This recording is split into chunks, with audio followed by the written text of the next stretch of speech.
आपने slaughter house का नाम जरूर सुना होगा और स्लोटर हाउस देखे भी होंगे, लेकिन क्या आप जानते हैं कि यूरोप के एक छोटे से देश सर्बिया में 1990 के दशक में ह्यूमन स्लोटर हाउस बनाए गए थे, जिनमें कि इंसानों का कत्ल किया जाता था। आइए बात करते हैं इसी भयंकर आपराधिक श्रृंखला की। नमस्कार दोस्तों, स्वागत है आपका हमारे YouTube channel diverse media track में।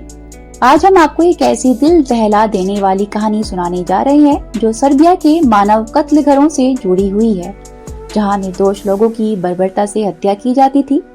यह कहानी 1990 के दशक की है, जब सर्बिया और कोसोवो के बीच भीषण संघर्ष हुआ था।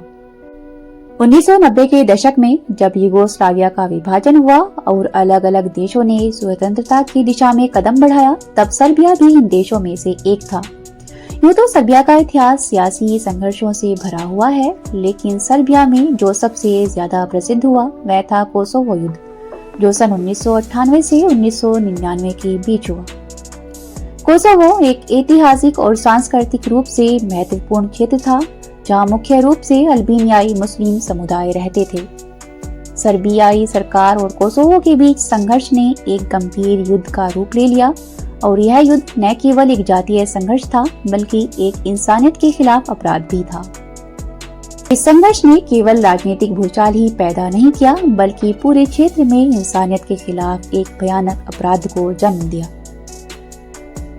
1998 से 1999 तक चले कोसोवो युद्ध में सर्बियाई सेना ने निर्दोष कोसोवो अल्बानियाई नागरिकों पर घोर अत्याचार किए।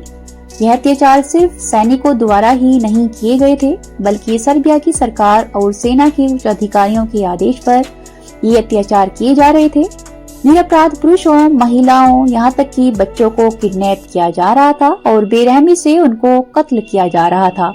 महिलाओं और बच्चों का यौन उत्पीड़न किया जा रहा था, सामूहिक बलात्कार किए जा रहे थे, लोगों को जिंदा जलाया जा रहा था। सर्बियाई सरकार और उच्च अधिकारियों के आदेश पर ह्यूमन स्लोटर हाउस यानी मानव कत्ल घरों का निर्माण किया गया था। ये कत्ल घर किसी साधारण जेल या यातना गृह से कहीं ज्यादा भयावह थे, जहां इंसानों को एक एक करके मारा जाता था।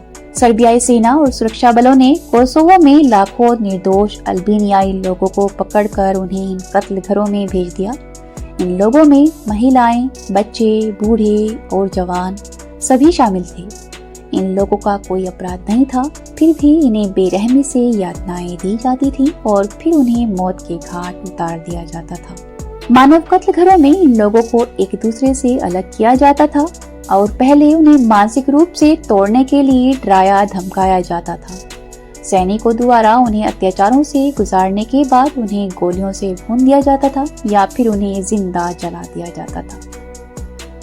इन कत्ल घरों में न केवल हत्याएं की जाती थी, बल्कि महिलाओं और बच्चों के साथ सामूहिक बलात्कार किए जाते थे। बच्चों को शारीरिक और मानसिक यातनाएं दी जाती थी और फिर उन्हें मौत के घाट उतार दिया जाता था। उसके बाद इन लोगों के शवों को सर्बिया के विभिन्न हिस्सों में ले जाकर दफना दिया जाता था या फिर जला दिया जाता था।